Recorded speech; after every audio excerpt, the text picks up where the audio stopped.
Hello, welcome back to campustech. Today I have a iPad Pro 9.7 inches for screen replacement. So let's put the plier tool on the one corner and let's take out the glue from there. I already heat it up, so it's kind of very easy.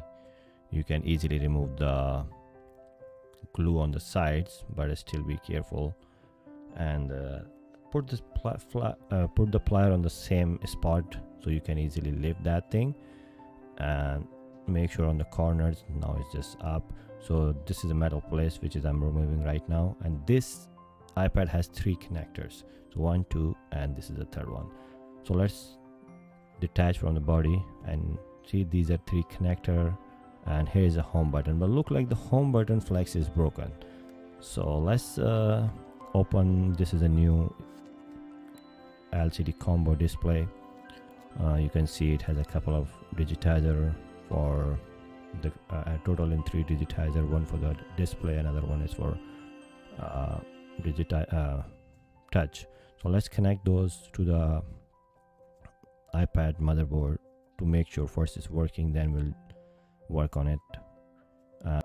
And it says the iPad is unavailable, but which means it's giving a display. It's very rare if it's giving a display and touch is not working, so mostly it's working. But let's double check what's the problem with the home button. The flex is broken, I can see on the corner, but I need that metal plate because when I sometime when we buy the new home button, it will not come with the metal plate, but sometime we get the metal plate.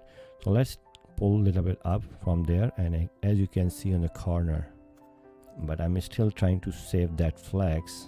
You can see that's the broken thing, but I'm still trying to save it. But that's right underneath.